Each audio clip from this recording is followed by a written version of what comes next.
Salut internaute, aujourd'hui je te présente un nouveau kit créatif. Il s'agit de stickers à diamanter. Ça vient de ce que nos copains les anglais appellent le diamond painting, les peintures en diamant. À la base vous pouvez trouver ça sous forme de toile rectangulaire, mais dans ce kit vous pouvez faire 16 petits stickers au motif rigolo. C'est édité chez Sendosphere, en tout cas pour ces modèles-là. C'est la même boîte qui édite aussi les Sablimages et les Aquarellum. Et tout est clé en main. Si vous avez jamais fait de diamond painting, tout le matériel dont vous aurez besoin est dispo dans la boîte. Il y a aussi la petite notice, toujours très bien imagée. Si vous voulez lire, n'hésitez pas à faire pause. Et sinon, place à mes explications. J'ai vraiment bien aimé ce kit créatif à un détail près. C'est hyper satisfaisant à faire et comme c'est des petits stickers à chaque fois, c'est pas très long à faire et puis on peut faire ça sur plusieurs jours. Donc aucune monotonie de ce côté-là. D'ailleurs au moment où je monte cette vidéo, je n'ai toujours pas fini tous les stickers possibles. J'ai même fait tester à une amie et j'en garde quelques-uns pour pareil faire tester à 2-3 personnes parce que c'est vraiment sympa. Mais je me retiens un peu de pas tous les finir parce que c'est vraiment plaisant à faire. Enfin voilà, en déballant le kit, du coup je suis tombée sur un espèce de nuancier ou d'échantillonneur avec des lettres et des numéros. Alors je vous dis tout de suite, les numéros on n'en aura pas besoin, mais je suppose que c'est si jamais on veut retrouver exactement la même couleur, ça peut servir. Mais les lettres, du coup, ça correspond à toutes les petites paillettes, strass, diamants contenus dans les paquets que vous voyez à l'écran. Sur chaque paquet, il y a une lettre et du coup, chaque lettre correspond à la couleur qui est sur le nuancier. Et les lettres sont aussi visibles sur chaque stickers. Sur chaque dessin à diamanter, vous avez plusieurs cases. Chaque case en fait a une lettre et à une lettre correspond une couleur. C'est comme la peinture par numéro mais avec des diamants. Il n'y a rien de plus simple. Cette partie est sans doute optionnelle, mais du coup j'ai voulu faire le nuancier en entier en ouvrant tous les sachets et en mettant une petite perle, un petit diamant de chaque couleur sur toutes les lettres. Parce que de toute façon il fallait que j'ouvre les sachets donc. Et pour ce faire j'ai utilisé ce petit rectangle rouge qui est en fait une recharge de collant pour le petit stylet. Il faut en mettre au début pour initier, pour pouvoir choper les petits diamants afin de les poser sur les réalisations. Et au bout d'un moment, quand ça colle plus, on revient, on remet un petit peu de collant et puis c'est reparti pour un tour. Donc ça c'est pour aider la partie manipulation des diamants. Mais il faut savoir que les surfaces des stickers sont déjà autocollantes. Donc dans l'absolu, vous n'avez pas forcément besoin d'un stylet pour placer des diamants, mais on va pas se le cacher, c'est quand même beaucoup plus simple avec un stylet qui colle un petit peu pour choper des petites perles. Parce que vain Dieu que c'est petit ces trucs. Je vous le dis tout de suite, si vous vous attaquez au diamond painting, il vous faudra de la patience. Ce kit il vous conviendra certainement parce que du coup on peut faire plusieurs petites séances et à chaque fois on a la satisfaction d'avoir un dessin complet à chaque fois. Mais ça sera aussi un super test pour savoir si le diamond painting c'est fait pour vous ou pas du tout. Si vous décidez de faire le nuancier également, ne vous en faites pas pour les lettres. Comme la languette elle est transparente, vous pouvez retourner et puis les retrouver assez facilement. Tout de suite, un petit zoom sur la pointe du stylet quand vous venez faire ventouse sur un petit diamant. Le collant qui vous aide à les choper est à l'intérieur de la pointe. Vous verrez, parfois vous êtes persuadé d'avoir chopé un diamant et en fait il n'y a rien. Et du coup, au lieu de poser un diamant, vous allez coller votre stylet sur la surface de votre dessin. Et ça va rester collé sur votre stylet. Du coup, ça risque de faire bouger un peu votre stickers. 3, 2, 1. Oh no! Si ça vous arrive de manière un peu trop répétitive, c'est sans doute que vous devez remettre un petit peu de collant à l'intérieur du stylet. La surface plate des petits diamants que vous allez coller est souvent recouverte d'une fine pellicule argentée. Et de temps en temps, cette pellicule, elle a sauté.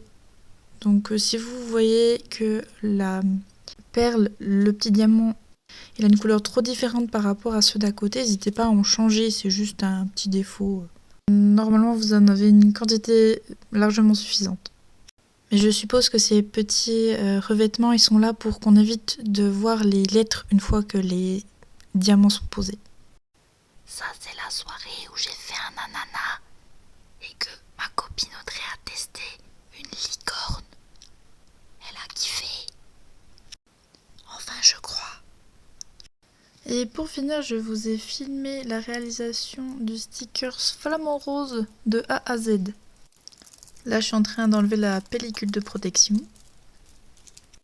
Ensuite, je trouve une des lettres qui est sur le flamant rose, ici le A. J'en mets dans ma petite palette, comment ils appellent ça déjà? Un plateau vert. Bon ben voilà, j'en mets dans mon plateau vert. Avec des petites rainures que au début je comprenais pas trop à quoi ça servait, mais vous allez comprendre. Ensuite, c'est parti pour le remplissage de toute la zone avec le A. C'est ce qui est préconisé dans la notice, d'y aller couleur par couleur. Effectivement, ça évite de mélanger ou de confondre les couleurs dans notre plateau. Ah, ça c'est le moment gênant où j'ai collé mon stylet contre la zone autocollante et j'ai arraché un truc au passage, mais c'est pas très grave. Et si vous mettez qu'une seule couleur dans votre plateau, ça permet aussi, si vous avez un surplus, de les faire tomber par le bord. Il y a un petit endroit, une petite encoche vide où vous pouvez faire tout glisser par le bas directement dans vos petits sachets. Sauf que la plupart des sachets, je les ai découpés avec un trou trop petit pour faire glisser l'encoche dedans, alors du coup je le faisais à la main. Et c'est le moment où j'en viens à parler du petit bémol de ce kit créatif qui est dans le nom, car c'est les diamants. Ils sautent partout, même quand j'essaie de les remettre dans les sachets, j'arrive pas à les mettre dedans, ils s'accrochent, ils se perdent, enfin bon bref. C'est petit, c'est normal, et pour les remettre correctement dans les sachets, je vous conseille de ne pas faire comme moi et comme préconisé dans la notice en coupant seulement un coin, mais en coupant directement dans la largeur et après vous pouvez mettre un petit scotch pour refermer éventuellement. Donc évidemment, pas faire cette activité avec des trop petits, ils préconisent sur la boîte à partir de 8 ans. Mais faut vraiment que vous aimiez les trucs qui prennent du temps, parce qu'en final c'est pas tant le fait de poser les diamants qui est long, mais c'est le fait de les manipuler. Parce que trouver la bonne couleur, même si on a arrangé par ordre alphabétique et tout, bon, des fois ça peut se mélanger un peu. Ensuite, les verser sans les renverser partout. Mais surtout, les ranger. Les ranger, c'est l'enfer dans les petits sachets plastiques là. Donc c'est pour ça, si jamais vous voulez faire des diamond painting, je vous conseillerais tout de suite de vous trouver une petite boîte à perles avec des petits compartiments où vous pouvez mettre tous les diamants dedans. Et encore mieux si vous avez des trucs à tiroir où vous pouvez soulever chaque compartiment pour en verser dans votre petit plateau, ça sera encore le summum quoi. Moi j'avais rien de tout ça et je m'en suis sortie, mais il y a moyen d'optimiser, vraiment. Heureusement, le plaisir qu'on a à poser les diamants reste bien plus grand que tous ces petits inconvénients. Enfin, dernière étape, le kit est fourni avec du vernis et un petit pinceau. Alors si le pinceau vous ne l'avez pas utilisé, vous pouvez aussi l'utiliser pour faire glisser les diamants à l'intérieur de votre plateau. Mais sinon, en fait, il est prévu pour vernir les stickers une fois que vous les avez finis. Et il se rince très facilement à l'eau. Le vernis viendra certainement sécuriser un peu tout ce que vous avez mis sur la surface autocollante et aussi vernir les zones périphériques de vos diamants qui me collaient aux doigts tout au long de la vidéo. Je ne sais pas si vous avez remarqué, mais tous les contours transparents avec le vernis et après séchage, ça ne collait plus aux doigts. Le vernis est d'ailleurs assez rapide à sécher. Et enfin, je vais terminer cette vidéo en vous donnant ma super astuce, c'est que quand vous versez des diamants dans le petit plateau, il suffit de le secouer pour que les diamants se retournent tous ou quasiment tous du bon côté. Et ça, je l'ai compris que bien trop tard. Et en fait, c'est grâce aux rainures qu'il y a dans le plateau que ça marche. Je pense que ces rainures sont là pour ça et aussi pour séparer les diamants des uns des autres. Voilà, mon sticker c'est à présent terminé. Il ne me reste plus qu'à enlever la languette qui protège la partie autocollante du dos du sticker. D'ailleurs, vous pouvez voir qu'on voit les lettres de l'autre côté, comme sur le nuancier. Le vernis est évidemment sec, et donc je n'ai plus qu'à trouver un endroit où le positionner en tapotant un petit peu.